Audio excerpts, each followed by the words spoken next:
Alright there folks, and welcome back to Chelsea. We've had a difficult January. Today is February though. We're taking on Tottenham Hotspur at the Bridge.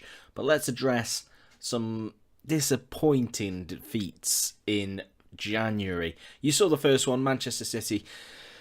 I can't disagree with the outcome of the game, but it just felt like we never really got going. Against Cardiff, we rotated the side, and to be honest, Cardiff just drilled in efforts from quite some distance. Zuratouza and Andre Gray, both scoring from outside the penalty area, low drives, and then a Mahi penalty. We couldn't get back into the game. We did throw on a couple of more regular first-team players in. Belotti grabbed a goal, Coman came on as well, but we weren't, again, we were stunted in the flanks and up front. Then a 1-0 away defeat to Liverpool made all the more frustrating by the fact that Liverpool were reduced to 10 men inside 3 minutes. A two-footed lunge by Keita. We just couldn't create properly. And then, to make matters worse, in the 12th minute of the game, Van Dijk from a free kick heading in off the post. And again, you can see some poorer performances in the flanks and up front. Just never really got going. But we did return to winning ways at home to Huddersfield. It took us to the second half to break through. Andrea Belotti with a brace to give us a win. A couple of knocks suffered by Savic, or rather Sergei, I should say, and Morata. Nothing too serious. Then a much better display at Vicarage Road. 4-1, we beat Watford. Sergei, Belotti, Zappacosta and Michi with a consolation from Gerard Deulofeu. So it is Tottenham today. Obviously, we've got a few players out, including new signing Lincoln. You've probably used him or seen him on previous FMs, if not this FM. A bit of a wonder kid. Signed for $9.5 million. He's just a decent enough player at 19. He's away with Brazil for the Olympic qualifiers or something. So yeah, he's yet to be available for us. But I just think with Giroud probably on his way out at the end of the year, it makes sense to bring in a younger striker. Nothing else has really happened. We tried to sell Bakayoko on deadline day, got no offers, even though we have got interest in him. So I don't know why. Well, we did have interest from him from Hanover, but no bid was forthcoming. Interesting that Belotti is wanted by PSG. No surprise, perhaps. And a few other players wanted, but no real bids came in on deadline day. We let Kennedy, his loan period in Brazil expired, and he's gone back to Brazil, selling him for around 9 million, I think it was. Let's have a quick look. That looks like the transfer screen. That's why I've clicked on that. Bear with me. Kennedy. Michael Hector's gone out as well. Indeed, 6.5. Van Ginkel's going as well. Miazga and Baba Rahman. Players we've never used and probably never will use. As well, we have to keep an eye on the foreign transfer or the foreign player rule. 17 sounds a lot, but when you give new contracts to players, as we have done, they become one of that 17. So we're up to about 16. We're going to have to Englishize a little bit of the Chelsea squad, I think, when we start to sell Bakayoko. And other players similar, Pedro, Willian maybe, then we're going to have to bring in English players. So we need to be mindful of that, or bring them through our own academy, of course, and that's sort of the idea of giving Mason Mount more game time. You see Sergei suspended for today's game, so he won't feature.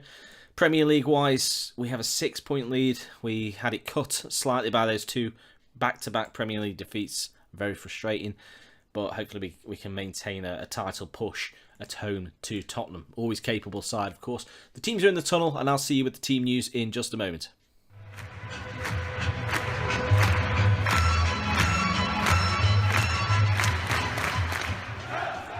So there are your teams. Then Michi continues up front. Morata is still out injured. He's just recovering. He should be back basically for the next game. With Belotti alongside him. Koeman on the right side with Hazard left. Barkley takes the place of Sergei. Sergei's 10th yellow of the season, so he's actually suspended for 2 games as opposed to just the one. Zappacosta and Alonso continuing in the fullback positions with Zuma and Rugani. For Tottenham, Harry Kane leads the line, as you'd expect. Tyson on the left side, who I don't know. Lucas Moura on the right. Other than that, though, it's pretty much, say that. Danilo, they've got right side with, I know they've signed Fernandinho, but he's not available today. Bertrand Traore on the bench, who has been in the goals recently, if news items are led to believe, and a few players that I'm not aware of. Khan, Ahan, Pizarro, and Visca are new-ish signings. Also a new goalkeeper in Pavlenka, well, newish anyway. I don't know what's happened to Lloris, who was pretty good against us at New White Hart Lane. I'm going to tell the boys to go out there and give the fans their money's worth. This is a bit of a derby, of course, if you can class it as a derby. Two teams that don't like each other anyway. And we've dealt with the pre-match press conferences, and away we go. Alderweireld's ball cut out by Kerman, and we launch it into nothing. Well, nothing's happened in that opening half an hour, but here we go. Hazard plays the ball long towards Belotti. It's headed away, and Tottenham might be able to bring this forward. Nice interplay, but rush ball perhaps, and we might be able to sneak in. But Sanchez had he dealt with it well, but it comes straight back, and Belotti chips it straight into Pavlenka's hands. Should have done better with that, really. It was an open opportunity to hit the target a little bit with a bit more purpose and venom. We'll ask the boys for a bit more creativity as we approach half-time. A game of very few chances in that first half. Hopefully we'll see a little bit more excitement in the second half. Tottenham now, of course, managed by Pep Guardiola. Yep, that seems to happen in previous FMs as well. I'm going to tell the boys that we're far from happy because, let's be honest, you would be. You know, Tottenham aren't a good team, but they haven't been playing like we have in this season, although our form has been a bit patchy in recent weeks.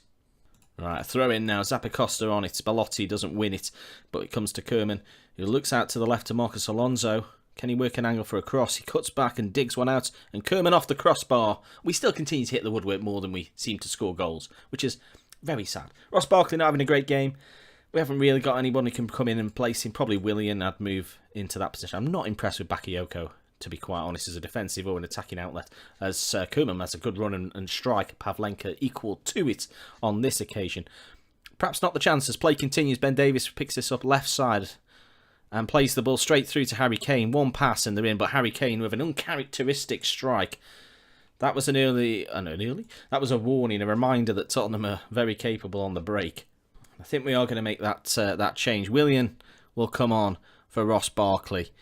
And we'll take Batshuayi off for Giroud. We'll just hope that Giroud can maybe win a header. You know, a bit of a target man up there with Belotti. It's not ideal. Morata's obviously the key man when it comes to our attack. We're going to demand more. We've been stunted here.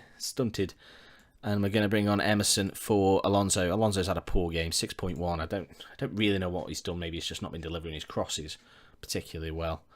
And we'll ask for creativity for the last 5. Oh, well, we might not need it. Emerson's corner. Kerman under it, and it's off the post. And the rebound, I can't even speak. Kingsley Kerman, 4th goal of the season for him. Got the initial header on goal. It came back to him, and he stabbed it into what was, in fact, an open net. Emerson's ball in. Well, it was headed, actually. It was going wide. Traore headed it straight back to him. Not a great decision, as it turns out, and we'll just praise the boys. Oh, last 5. Tottenham might have woken up. Eriksson. Emerson clears, though. Dele Alli. Danilo launches the ball over and Regani deals with it, but Tottenham will come again. Danilo on this right flank cutting in. Here's Visca.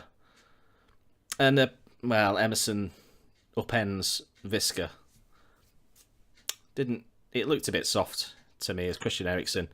Oh, it's saved by Kepa. The big man goes big again.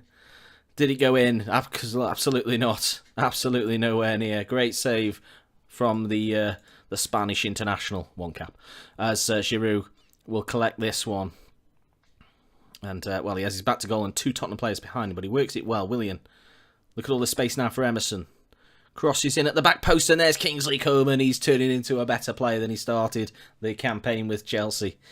And it looks as though we're going to secure a victory here. You can see on the bottom of the screen commentary, if you caught that, this will bring Tottenham's 10-game unbeaten run to an end. So Tottenham have been in good shape recently, but not been good enough today.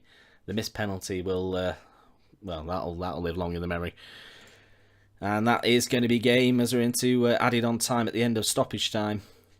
Belotti, Willian opens it up for a shot and it goes for a corner. I don't think there'll be time to take it, and we don't want to. Well, we're not bothered about taking it, to be quite honest. Indeed, there isn't. It's a 2-0 win at the Bridge. We continue to recover from a couple of bad games, but a good win over tricky opponents in Tottenham, and it does mean that we extend our lead to 9 points, although obviously the chasing pack, reigning champions Liverpool, really, 53 points down to 48 with Man City. do have a game in hand. So yeah, it really is up in the air. We're obviously in the better position. Hopefully Wolves can do us a favour. Should we just see how that plays out? Stick with me and we'll see how Liverpool do at Molineux. Well, there it is. The Liverpool skewing a 2-0 win. Late doors, Shaqiri and Firmino with goals to beat Wolves, who look in real bad shape, to be quite honest. But yeah, it does mean that lead is reduced back to just 6 points. But we've got a massively superior goal difference, so really it's 7. Yeah, excellent. So obviously we've got the Champions League coming up, so that's going to be the next episode, which will only give us one game to catch up on a trip to Wembley? No. The Olympic Stadium, London Stadium, will play West Ham United in that one. Hopefully we can continue dominance over the London sides. And yeah, then we go on to play Ronaldo's Juventus. You can see one player out, Barzagli. And, well, what a march it's shaping up to be. Arsenal, Man United, and then Juventus all in a row. I wonder if there's a way we can squeeze all three of those, or at least those two, into one episode. 2 defeats, probably. 2 away games. Not very nice. But yeah, do pop a like on there for me, and subscribe if you haven't already for far more Football Manager 2019 content coming your way very soon. Thank you for watching today, and I look forward to seeing you for the Juventus Champions League first leg. Take care, and goodbye.